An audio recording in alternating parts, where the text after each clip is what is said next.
Hey there again, it's Mrs. Graffour teaching you another math lesson. This one's going to be pretty short. It's very similar to the first two lessons that you guys have already done, but instead of adding today, we're going to be doing subtracting.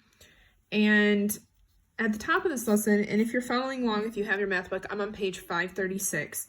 It says solve an equation by adding. Okay, so what you'll notice when we do these algebra problems is that we are doing the opposite of the operation shown. So this is x minus 2.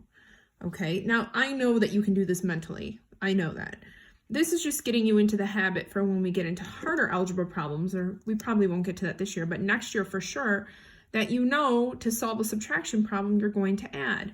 So for example, if we have x minus 2 equals 3, well, if we add 2, and this is what they mean by solving by addition, we do 3 plus 2 is 5. So x equals 5.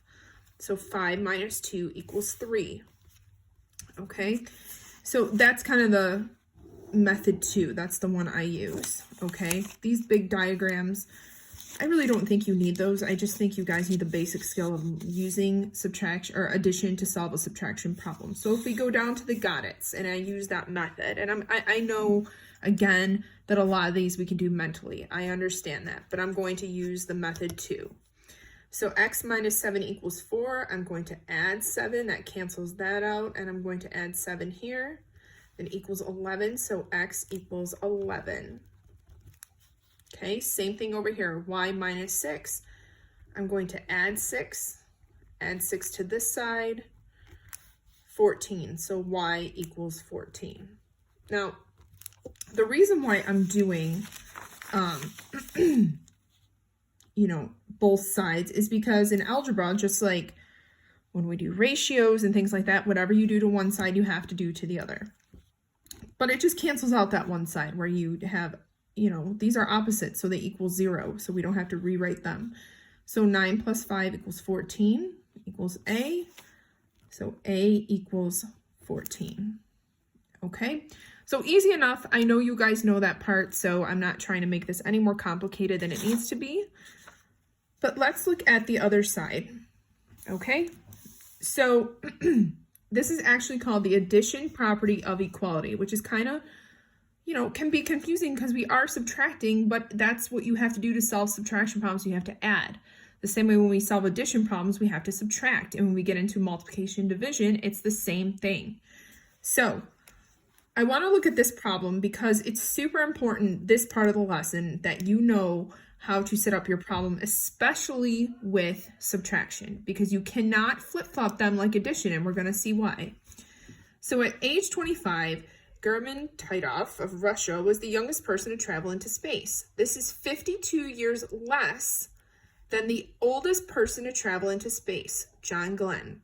How old was John Glenn? So they want us to write an equation. So we have the age of John Glenn minus 52, and that's how old this person was. They were 25.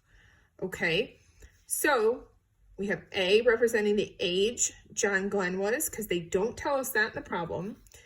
We know that German, or German, I don't know how to say that, Titov was 25 years old, and we know, well, that's all we know. So we have our variable here. So we're going to add 52, cancel that out, plus 52. Okay, so we get 77. So John Glenn was 77 years old. Now I'm going to move my book over and I'm going to show you something, because this is the part of the lesson where I seem to always see the most mistakes in years past. You cannot do 52 minus A equals 25.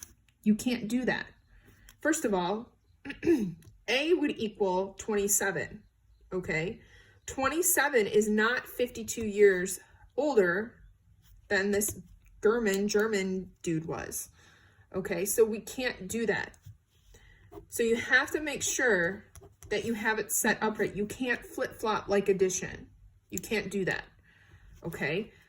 10 minus 4 is not the same as 4 minus 10. So that's why we can't do that. Okay, so let's look at the got it for D. Georgia's height is 4 inches less than Sienna's height. Georgia is 58 inches tall.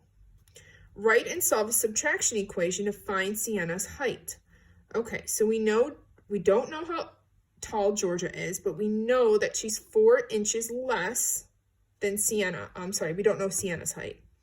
Okay, they tell us how old Georgia is. Okay, so that's our total. And we don't know Sienna's height, so we'll write S for Sienna. She's 4 inches less than Sienna's height. Georgia's height is 4 inches less than Sienna's height. Georgia is 58 inches tall. Write and solve a subtraction equation to find Sienna's height. Oh, okay.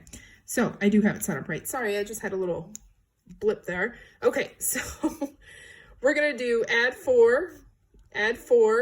That gives us 62. So Georgia is, Sienna is 62 inches tall. What is wrong with me today? I'm sorry, guys. All these names are messing me up. Okay, so we know that Sienna is 62 inches tall because Georgia is 4 inches less than her at 58 inches tall. If that doesn't make sense because I messed up there, just message me, okay? Just know that probably in this lesson, throughout all your homework, that if you have to write the equation, and I know on today's homework there are 2 problems that we have to write the equation, that the variable should come first. It should come first. And then whatever else they're asking, and then, your answer. So just make sure you do that.